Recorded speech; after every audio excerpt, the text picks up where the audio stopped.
Good afternoon बेटा। ईद की मुबारकबाद आपको सभी लोगों को। इसके पहले हम लोगों ने क्लास 10 के लिए चैप्टर डिस्कस किया था। न्यूरल कोऑर्डिनेशन के बारे में हम लोगों ने पढ़ा था। ह्यूमन में नर्वस सिस्टम कैसे हुआ, जिसके इतने दिन वीडियो का एक रीज़न रहा कि जो है आपको असेसमेंट जो होगा मीन्स इधर आपको कॉपी चेकिंग कार्ड जो है हम आपको वीडियो नहीं दे पाए।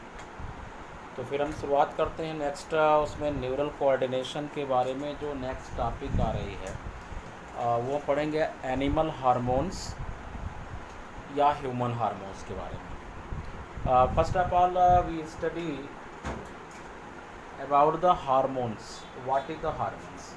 कहता है कि hormones is a kind of chemical messenger which help in physiological, maternal growth, development, digestion, excretion, behavior, and different type of kinetic, motive and gonadotropin behavior is governed by hormones।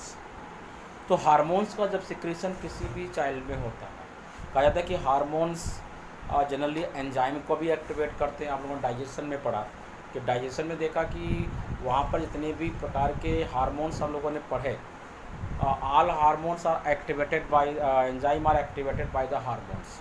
तो hormones act as a pharmaceutical in our body.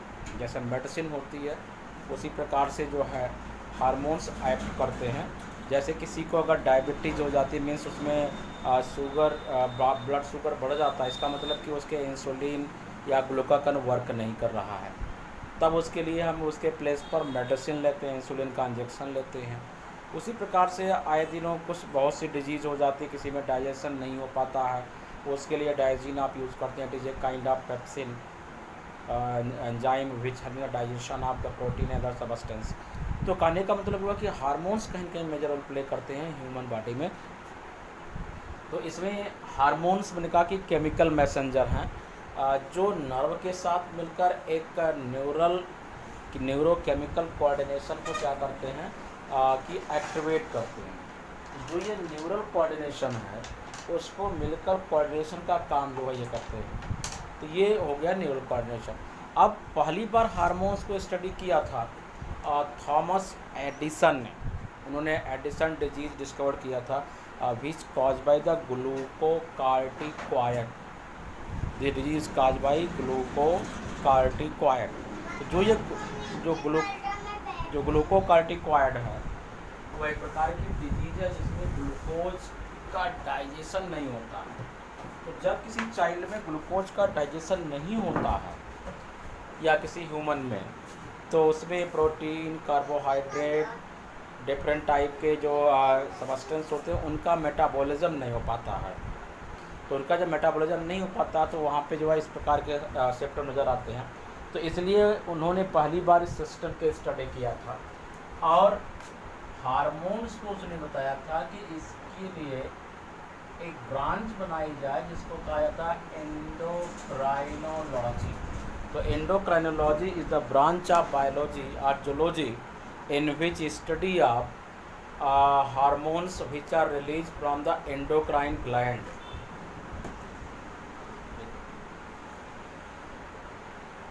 ये endocrine gland से release होते हैं। तो endocrine system होता है। Endocrine system है क्या? Endocrine system is a kind of ductless, या कहने का मतलब आप कह सकते हैं कि it is a kind of vesselless, क्योंकि यहाँ पे जो वेसल्स पाई नहीं जाती हैं। तो ये जो सिस्टम होता है ये टोटली क्या होता है कि जो एंडोक्राइन सिस्टम होते हैं वो टोटली डक्टलेस होते हैं और हार्मोन्स जो होता है टारगेट ऑर्गन्स तक वह स्पेशली किसी भी special type of blood vessels के द्वारा या ब्लड के द्वारा पर्टिकुलर इस लोकेशन पे ये जाते हैं। इसलिए थॉमस एडिसन को फादर ऑफ एंडोक्राइनोलॉजी कहते हैं। अब क्वेश्चन ये राइज होता है कि हार्मोन्स और एंजाइम ये दोनों ह्यूमन बॉडी से रिलीज होते हैं। अब हार्मोन्स क्या है और एंजाइम क्या है? हार्मोन्स कहा जाता है कि केमिकली ये प्रोटीन और लिपिड के बने होते हैं। भैया प्रोटीन है, लिपिड डेरिवेटिव प्रोटीन और लिपिड से बनते हैं। हार्मोन्स क्या होते हैं? ये कई टाइप के रिएक्शंस जनरेट करते हैं, काइनेटिक, मार्फोजेनेटिक, गोनाडोट्रोपिन। तो डिफरेंट टाइप के reaction generate bye the hormones. Hormones का काम है कि ये एक्टिवेट करते हैं एंजाइम को, एक्टिवेशन ऑफ एंजाइम। और अब एंजाइम क्या है? Chemically 99.9% enzyme are protein. सारी जो एंजाइम्स होती हैं वो प्रोटीन की होती हैं, लेकिन सारी प्रोटीन एंजाइम की तरह बिहेव नहीं कर सकती हैं। और एंजाइम केवल ये मेटाबॉलिज्म में हेल्प करती हैं। इनका कोई ऐसा नेचर नहीं है कि वो काइनेटिक हो, मार्फोजेनेटिक हो, गैमेटिक हो या अदर टाइप के बिहेवियर है जो हार्मोन्स के साथ है। तो ये हार्मोन्स और एंजाइम में डिफरेंस है बेटा। अब हार्मोन्स का डेवलपमेंट स्टार्ट कहाँ से होता है? ये देखिए, हमारे ब्रेन में एक पार्ट होता है हाइपोथैलेमस, आपने पढ़ा होगा सेंट्रल नर्वस सिस्टम में। Hypothalamus release a chemical known as GnRH, gonadotropin regulating hormones. ये क्या करता है कि हाइपोथैलेमस में ग्लैंड्स होती है, पिट्यूटरी ग्लैंड। पिट्यूटरी ग्लैंड को ये कंट्रोल करता है इसके डेवलपमेंट को, इसके हार्मोन्स को। तो पिट्यूटरी ग्लैंड के हार्मोन्स को कंट्रोल करता है hypothalamus by the help of the GnRH।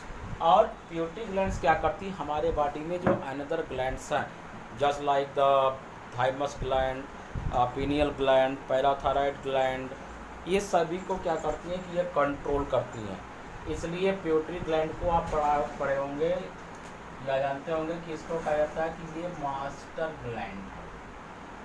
Master gland इसलिए कहा जाता है कि क्योंकि ये हमारे बॉडी में पाई जाने वाली जो भी अनदर टाइप ऑफ ग्लैंड्स हैं, एंडोक्राइन ग्लैंड्स हैं, उसको डायरेक्टली कंट्रोल या रेगुलेट करती है। So pituitary gland is known master gland. Okay, अब बात ये होती है कि ग्लैंड्स के बारे में हम पढ़ेंगे, उसके हार्मोन्स के बारे में हमको स्टडी करनी है। तो इसमें पहली ग्लैंड है, हम लोग स्टडी करेंगे pituitary gland. Pituitary gland is known master gland. ये हाइपोथैलेमस में होती है। जनरली ये पी से मटर के सेब के मटर के सीड के आकार की होती है। इसमें दो रीजन होते हैं, एक को कहा जाता है एंटीरियर पिट्यूटरी, एक को कहा जाता है posterior pituitary. Anterior pituitary glands को आप कहते हैं कि it is a kind of adenohypophysis. और posterior part of pituitary gland कहा जाता है ये न्यूरोफाइसिस है। ठीक है, एंटीरियर पिट्यूटरी से जो हार्मोन्स लगते हैं उसमें एक है ग्रोथ हार्मोन्स, या इसी को कहते हैं सोमैटोट्रोपिक हार्मोन्स। इसके बाद एक है बेटा MSH, मेलानिन स्टिमुलेटिंग हार्मोन्स कहा जाता है। इसके बाद एक है TSH, थायराइड स्टिमुलेटिंग हार्मोन्स, ये थायराइड ग्लैंड को कंट्रोल करता है। एक है ACTH, एडिनोकार्टिकॉइड हार्मोन्स, या एडिनल ग्लैंड को कंट्रोल करता है। एक है प्रोलैक्टिन, ये मिल्क सेक्रेशन को कंट्रोल करती है। और एक है GnRH, या इसी को LH एंड FSH कहा जाता है, luteinizing and follicle stimulating hormones. Posterior pituitary से एक हार्मोन्स है ऑक्सीटोसिन, और एक है एंटी डायूरेटिक हार्मोन, ठीक है। तो ऑक्सीटोसिन या पिटेसिन और वैसोप्रेसिन इसके कई नाम हैं। अब इसके अगर रोल देखना चाहेंगे तो ग्रोथ हार्मोन्स क्या करता है कि ह्यूमन में ग्रोथ के लिए रिस्पॉन्सिबल होता है, क्योंकि ये ossification, chondrogenesis, osteogenesis, cell division, metabolism सभी को क्या करती है, कंट्रोल करती है। इसलिए ये ह्यूमन में क्या होता है कि responsible for the growth of child, इसलिए हाइट इंक्रीज होती है इस हार्मोन्स के कारण क्या होता है। तो ऑसिफिकेशन, कॉन्ड्रोजेनेसिस, ऑस्टियोजेनेसिस, और इसके दौरान इसमें क्या होता है कि cell division, DNA RNA replication, protein, carbohydrate, lipid के मेटाबॉलिज्म को कंट्रोल करती है। इस हार्मोन्स के अगर ये हार्मोन्स कम सिक्रीट होता है, हाइपर सिक्रेशन एक डिजीज हो जाती है, दैट इज कॉल्ड डॉर्फिज्म। डॉर्फिज्म में क्या होता है कि उस बच्चे की जो हाइट है अब नॉर्मल हो जाती है, मीन्स उसकी बॉडी जो है इंक्रीज नहीं करती है। उसका रीज़न ये होता है कि वहाँ पे ये हार्मोन्स रिलीज नहीं होते हैं। जब ये हार्मोन्स रिलीज नहीं होते हैं तो ये डिजीज़ क्या होती है, चाइल्ड में कॉज कर जाती है। इसके बाद दूसरी होती है इसमें एक्रोमाइकेरिया, ये भी एडोलसेंस में होती है, ठीक है। अगर ये हार्मोन्स ज़्यादा निकलता है, हाइपर सिक्रेशन, तो हाइपर सिक्रेशन में हार्मोन्स के निकलने से एबनॉर्मल हाइट हो जाती है। एक डिजीज यहाँ पे होती है एक्रोमेगली, ठीक है। एक इसी में आपको हो जाती है जायजिनेटिज्म,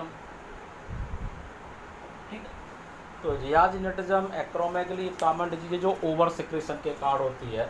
और जो ये जियाजिनेटिज्म है इसमें प्यूबर्टी के बाद किसी भी ह्यूमन में एबनॉर्मल ग्रोथ होने लगती है, जैसे बोन का एक्सेसिव ग्रोथ हो जाना, मैजेट्स या ट्यूबर का बन जाना। एक्रोमेगली में भी प्रोसेस है ये थोड़ा सा, लेकिन ये चाइल्डहुड में ऐसा होता है। तो ऐसे पर्सनस कहा जाता है कि it is kind of cretin type of persons, क्योंकि इसमें इस प्रकार के फिनोमेनन आते हैं। इसके बाद बेटा मेलानिन स्टिमुलेटिंग हार्मोन्स या ह्यूमन स्किन में मेलानिन का फॉर्मेशन करते हैं। TSH ये थायराइड ग्लैंड को रेगुलेट करते हैं, ACTH या एड्रिनल ग्लैंड को रेगुलेट करते हैं। ये milk secretion from mammary gland, तो ये मेमरी ग्लैंड को रेगुलेट करते हैं। ये मेल और फीमेल में ये हार्मोन्स रिलीज होते हैं, या LH एंड या PSH, जहाँ पे ये टेस्टिस एंड ओवरी हार्मोन्स को ये रेगुलेट करते हैं। Oxytocin posterior part of uterus से निकलता है। This hormones help in the labour pain female में, milk secretion before delivery of child उसको ये। इसके बाद ये फीटल रिजेक्शन रिफ्लेक्स काज करते हैं, जिसका चाइल्ड की डिलीवरी नॉर्मल हो जाती है। एंटी डायबिटिक इसका काम होता है कि यह डाइल्यूशन ऑफ यूरिन, यूरिन के डाइल्यूशन को कंट्रोल करता है।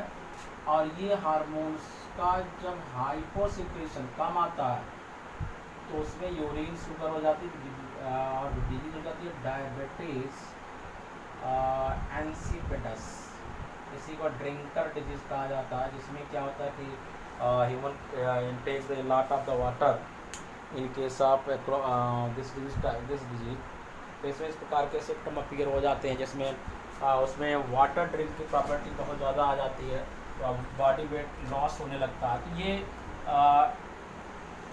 पिट्यूटरी ग्लैंड के हार्मोन्स से निकलने वाले हार्मोन्स का कंट्रोल एंड कोऑर्डिनेशन है। अब हमने कहा कि पिट्यूटरी ग्लैंड दो अनदर ग्लैंड्स को डायरेक्टली रेगुलेट कर रही है। उसमें एक है एड्रिनल ग्लैंड। एड्रिनल ग्लैंड में जरा देखिए, adrenal gland are situated upon human kidney, tab like structure होता है किडनी पर। that is called adrenal gland. Adrenal gland में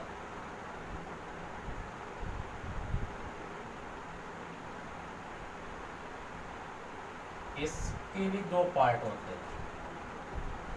एड्रिनल ग्लैंड का एक रीजन होता है इनर, जैसे का एड्रिनल मेडुला, और दूसरा पार्ट आउटर होता है जिसके कॉल्ड एड्रिनल कॉर्टेक्स।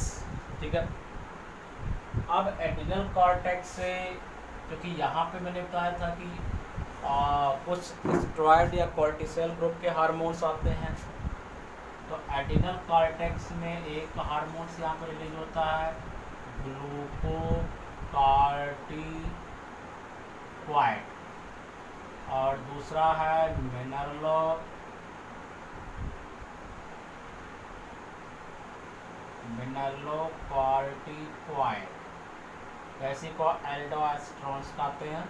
और इसके बाद एक है एंड्रोजन, या इसी को सेक्स एंड्रोजन कहते हैं।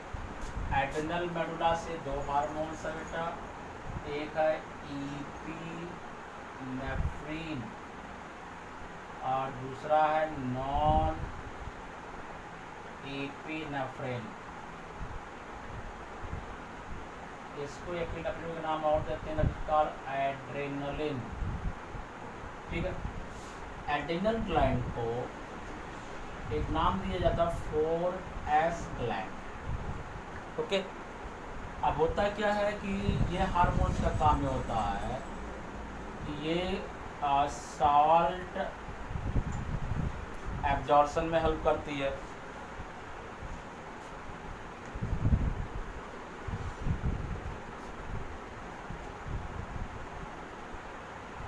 और इसके बाद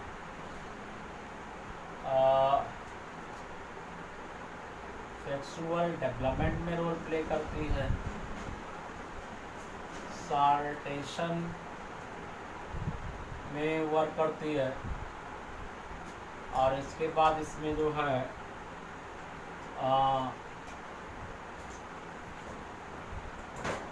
स्टिमुलेशन ऑफ हार्ट बीट। तो ये नेम जो हुआ है वो ऐसे स्टार्ट हो रहा है, इसलिए इसको 4S ग्लैंड कहते हैं। If you are interested in the medical और नीट एग्जाम, तो वहाँ पे इस प्रकार के क्वेश्चंस आपसे किए जाते हैं। तो इसको हम अब आते हैं ग्लूकोकार्टिकॉइड। ग्लूकोकार्टिकॉइड का काम ये होता है कि ये ह्यूमन बॉडी में कार्बोहाइड्रेट, प्रोटीन और लिपिड और साथ में न्यूक्लिक एसिड मेटाबॉलिज्म को कंट्रोल करते हैं। और स्पेशली ये क्या करते हैं कि जो ग्लूकोज है उसका मेटाबॉलिज्म करते हैं बाय ग्लूकोजिनोलाइसिस एंड ग्लूकोनियोजियोलाइसिस। इसके द्वारा ये ग्लूकोज का मेटाबॉलिज्म करते हैं। ये हार्मोन्स अगर रिलीज नहीं होता है, कम सेक्रेट होता है, लेस अमाउंट में, तो इससे डिजीज हो जाती है एडिशन डिजीज।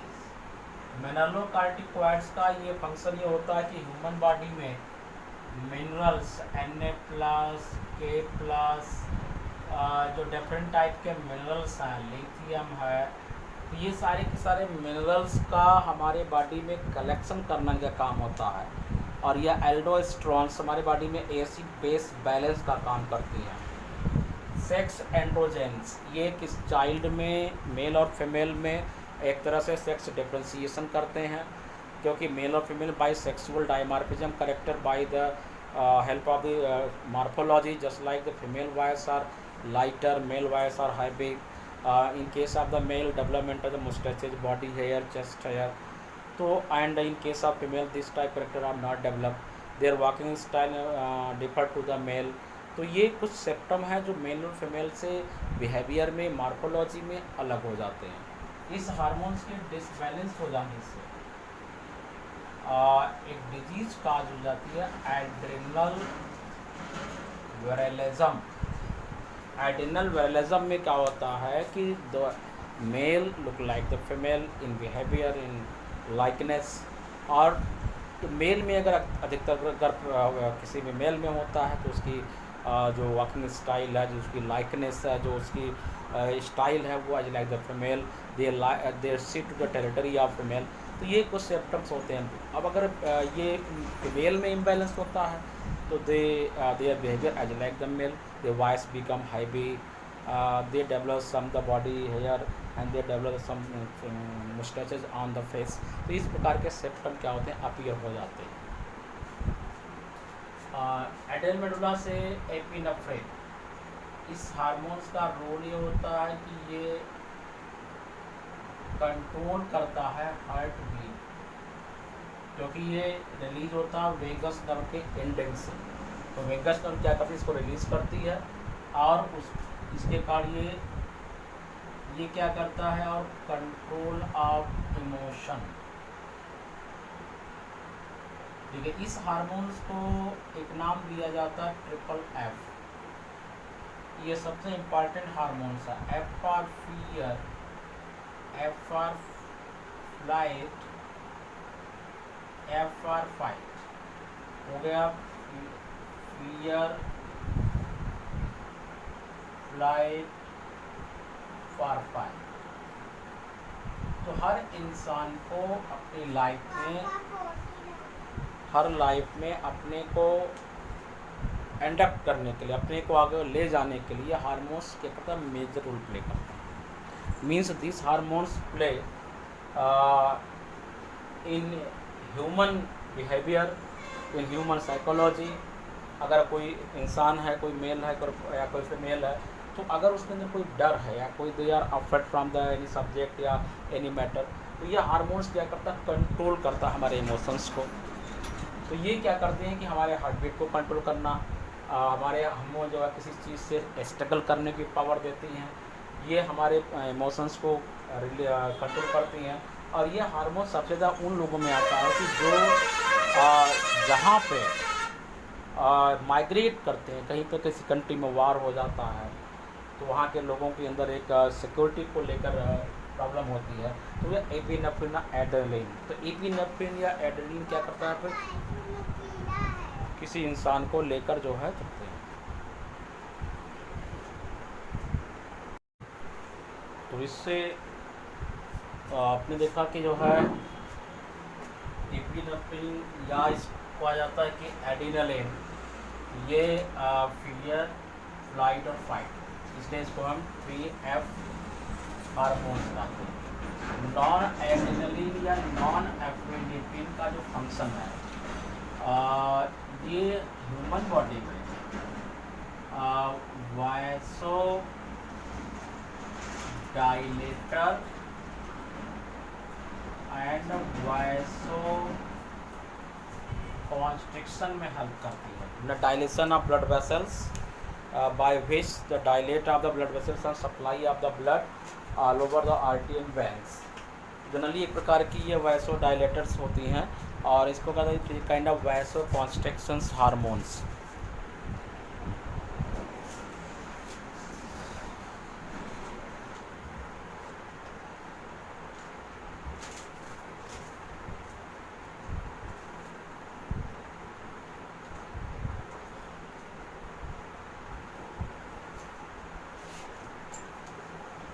इसके बाद बेटा इसमें जो है नेक्स्ट ग्लैंड है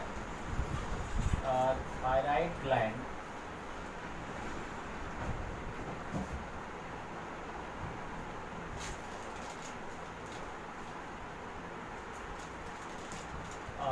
thyroid glands they are found in the neck region of human. तो जनरली क्या होता है कि थायराइड ग्लैंड्स हमारे लिए एक तरह से मेजर रोल प्ले करती है। हमारे जो डाइजेस्टिव सिस्टम है, या यूँ कह लीजिए कि जो हमारा बॉडी का BMR है, बेसल मेटाबॉलिक रेट या बेसल मेटाबॉलिक सिस्टम, तो इसको कहेंगे थायराइड ग्लैंड रेगुलेट करती है। तो यहाँ पे नेक रीजन के पास एक चैम्बर होता है हाइट बोन्स के आसपास। यहाँ पे जो क्रिकाइड कार्टिलेज होती है, उसमें ओकल बॉक्स के लैरिंग्स के आसपास जो है थायराइड ग्लैंड्स होती है, उसी थायराइड ग्लैंड्स के पर फोलिएट सेल में पैराथायराइड ग्लैंड पाई जाती है। तो जो थायराइड ग्लैंड है उससे एक हार्मोन्स इसका रेगुलेशन पिट्यूटरी ग्लैंड से होता है, पढ़ा आपने। ये एक रिलीज करती है cell that is called T3RI3, और दूसरा है T4 सेल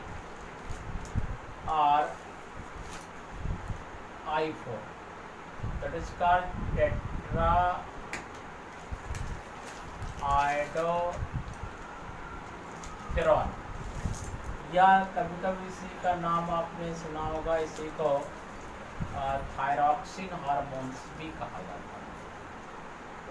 तो T3, TSS, T4 जनरली जब भी किसी को इस टाइप की प्रॉब्लम होती है जनरली डॉक्टर प्रेस्क्राइब करता है कि चेक और thyroid T3, T4 and T6।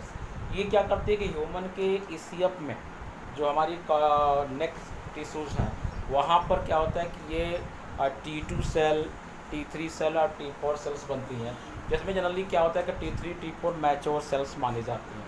तो जो ये थायरॉक्सिन हार्मोन्स है या टेट्राआइडोस्टेरॉन है, ये क्या करती ह्यूमन में ज़रा देखिएगा। ये वाली बात तो इट कंट्रोल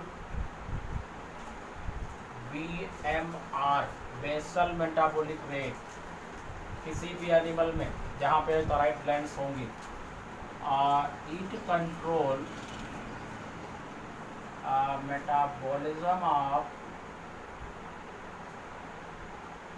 जो हमने फूड में लिया है प्रोटीन,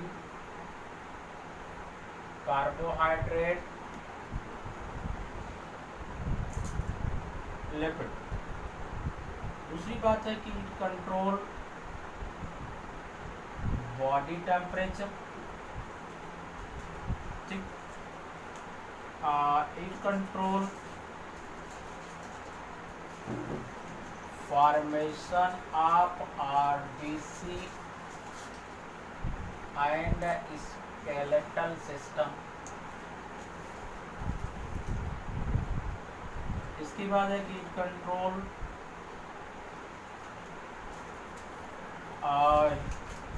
ह्यूमन इम्यूनिटी। तो चीज़ें यहाँ से कंट्रोल की जाएंगी। अगर ये थायराइड ग्लैंड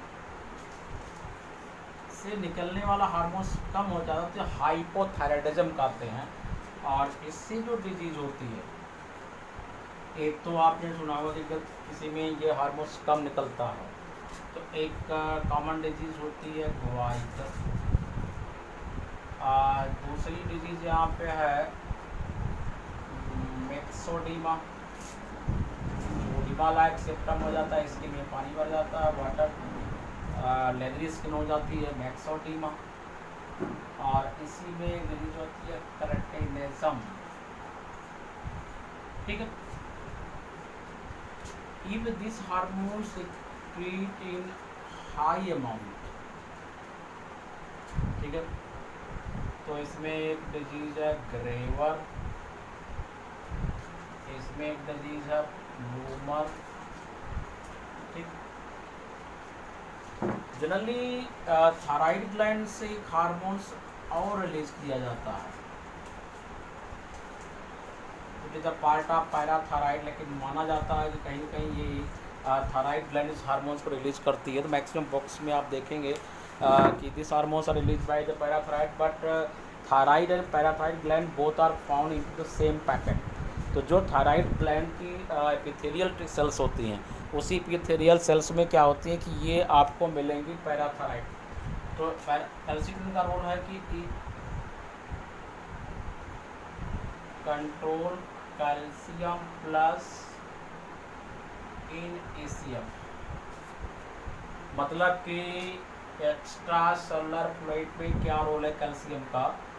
और अगर कैल्सीटोनिन कम हो जाता है किसी में तो ये थायराइड की कमी से होता है। ऑस्टियोपोरोसिस का हो जाएगी में उसकी बोन्स क्या होती है वीक हो जाती, कमज़ोर हो जाएंगे और बहुत जल्दी ब्रेक करना शुरू हो जाएंगे। ये हो गया थायराइड ग्लैंड। थायराइड ग्लैंड में ही पाई जाती है पैराथायरॉइड ग्लैंड। तो तो जो ये पैराथाइड ग्लैंड्स हैं इनको कहा जाता है कि they release colic hormone because they are discovered by the colic. तो यहाँ पे एक अल्फ़ाबेट सी टाइप की सेल्स होती हैं, that is called colic cell. तो ये जो कॉलिक सेल है एक हार्मोन रिलीज करती है पैरा हार्मोन। तो ये जो पैरा हार्मोन है इसका काम है कि it control calcium in sarcoplasmic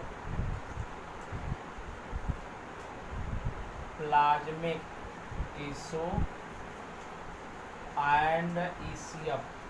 तो ये कैल्शियम लेवल को ये भी कंट्रोल करती है, लेकिन ये कंट्रोल करती है कहाँ पे? मसल्स में। ठीक, अगर इस हार्मोन्स की डेफिशिएंसी किसी इंसान को हो गई, ये हार्मोन्स कम निकला, तो उसको डिजीज़ हो जाती है टेटैनिक, उसको बोलते हैं मस्कुलर टेटैनिक और ऑस्टियोमैलकेसिया लाइक सिम्टम, जिसपे विटामिन डी डेफिशिएंसी वहाँ पे अपीयर हो जाती है बेटा। तो ये कहीं न कहीं जो है टेटैनिक जो kind of just like symptom of the tetanus.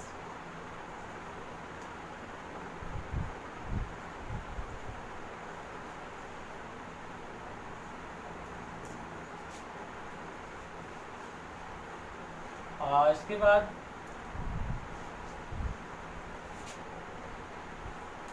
एक ग्लैंड है थाइमस ग्लैंड। थाइमस ग्लैंड ये इम्यून सिस्टम मेंटेन करती है, हार्ट ऑफ पेरिकार्डियम के बिलो ये पाई जाती है। और थाइमस ग्लैंड जनरली न्यूबॉर्न या अर्ली बॉर्न चाइल्ड में ये बहुत ज़्यादा एक्टिव होती है। As well as our ageing are occur this glands are disappear, धीरे धीरे ये डिसअपियर होने लगती है। Thymus gland release a special type of hormones is known thymosin, और thymosin release a cell known as the T cell. और ये T cell क्या करती है कि in presence of B cell, B for bone marrow cell, ये T cell बनाती है टी लिम्फोसाइट। इसी टी सेल से बनता है टी हेल्पर सेल, ये सभी हमारी बॉडी की इम्यूनिटी बनाती हैं। इसके बाद है बेटा टी साइटोटॉक्सिक सेल, और इसी से बनती है टी मेमोरी सेल। तो ये थाइमस ग्लैंड्स हैं। थाइमस ग्लैंड से थाइमोसिन केमिकल्स रिलीज होता है जो कि डिफरेंट टाइप के टी सेल्स बनाती हैं। इनका काम होता है कि यह इम्यूनिटी मेंटेन करना किसी भी ह्यूमन में। एक हार्मोन सा pineal body, pinion body also called third eye, they are situated at the frontal lobe of human forebrain, which identify into the those type of person which are blind to the from birth। तो ऐसे लोगों में माना जाता है कि यह active होती हैं। पिनियल बॉडी के बारे में कहा जाता है कि it is fossa of science, अलग अलग साइंटिस्ट का जो है अपना ओपिनियन है। इसी हार्मोन से रिलीज होता है दैट इज कॉल्ड मेलेटोनिन। अब देखिए इसका फंक्शन अलग अलग है कुछ एनिमल में। पहले हम आपको ह्यूमन में बताएंगे कि ह्यूमन में क्या करता है। ये ह्यूमन में सेक्सुअल मैच्योरिटी का काम करता है, और विजुअल ट्रांसडक्शन मीन्स जो हम देखते हैं लाइट हमारे आई में जाती है तो रेटिना पे इमेज का फॉर्मेशन कैसे हो, ये मेलेटोनिन। और तीसरा है ह्यूमन में बायोलॉजिकल क्लॉक। कुछ एनिमल में ये क्या करती हैं, ये रिदमिक बिहेवियर को कंट्रोल करती हैं इसके। और दूसरा ये है कलरेशन आप स्किन में हेल्प करती है। कुछ केसेस में ऐसा होता है, देखा गया कि वहाँ पे उनके स्किन कलर को डिफाइन करते हैं पिनियल बॉडी या मेलेटोनिन। और ब्लाइंड पर्सन में कहा जाता है कि ये अर्ली सेक्सुअल मैच्योरिटी लाती हैं। ब्लाइंड पर्सन किसी भी चीज़ों को बहुत जल्दी ऑब्जर्व कर लेता है, सर्च कर लेता है, और उसको कहा जाता है जिसमें पीनियल बॉडी डेवलप होती है वो इंसान थोड़ा सा बहुत ज़्यादा फार साइटनेस हो जाता है। तो ये पीनियल बॉडी के बारे में है। एक ह्यूमन बॉडी में मिक्स्ड ग्लैंड है जिसको कहा जाता है pancreas. Pancreas contain 2 cell, alpha glucagon and beta insulin. कहा जाता है कि ये जो दो हार्मोन्स हैं ये बेटा एंटागोनास्टिक होते हैं, और एंटागोनास्टिक इसलिए कहा जाता है कि in presence of absence of one hormones another hormones do not perform their function. Means अगर किसी को डेफिशिएंसी है ग्लूकागॉन की, अगर इंसुलिन है तो they are not perform their function. या किसी को डेफिशिएंसी सुना है कि उसको इंसुलिन नहीं है तो उसमें ग्लूकागॉन रिलीज होता है, but they are not metabolize the glucose which are found in blood. तो जो इंसान में इस प्रकार के सेप्रोपियर होते हैं, इसके हाइपोसिक्रेशन में हाइपरग्लाइसीमिया माने एक्सेस ग्लूकोज हो जाता है, उसको बोलते हैं ये डिजीज़ है डायबिटीज़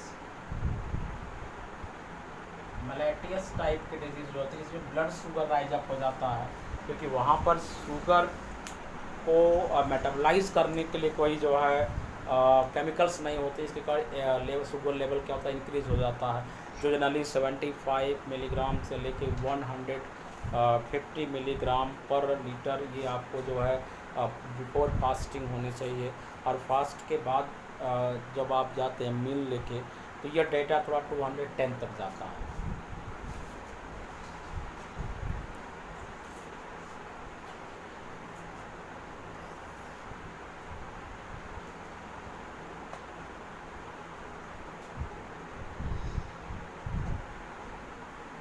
इसके बाद इसमें कुछ एसेसरी ग्लैंड्स हैं जिनको एंडोक्राइन तो नहीं कहा जा सकता, लेकिन वो हार्मोन्स रिलीज करती, that is called accessory endocrine gland. इसमें एक है जैसे टेस्टिस की बात हमने किया तो testis release testosterone is a kind of male sex hormones release from leading cell. इसका फंक्शन है कि ये मेल में स्पर्मेटोजेनेसिस और मेल में प्यूबर्टी कॉज करता है। दूसरा ये हो गया in case of female, ovary से रिलीज होता है 2 hormones, one is the estrogen and second is the progesterone. Estrogen का काम यह है ये फीमेल में प्यूबर्टी कॉज करती है, फीमेल में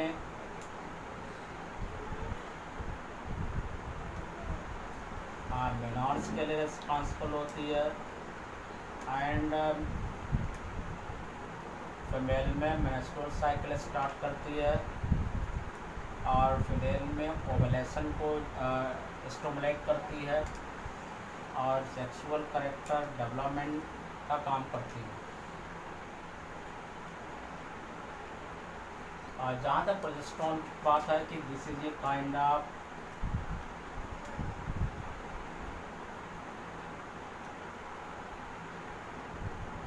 प्रेगनेंसी हार्मोन्स है after fertilization release inside the female body. Okay, तो ये एक प्रकार के एसेसरी सेक्स ग्लैंड हैं जो ह्यूमन में पाई जाती हैं। और इसमें कुछ और ग्लैंड्स हैं जैसे इनके साथ आफ्टर फर्टिलाइजेशन प्लेसेंटा फॉर्म। तो प्लेसेंटा से जो हार्मोन्स रिलीज होते हैं उसमें रिलैक्सिन है, कुछ लोकल हार्मोन्स हैं जैसे प्रोस्टाग्लैंडिन रिलीज हो जाते हैं, और कुछ केमिकल रिलीज होता है इसका SEG, और प्लेसेंटा ही कुछ प्रोजेस्टेरोन रिलीज कर लेता है। ठीक है, फिर आती हैं ह्यूमन किडनी।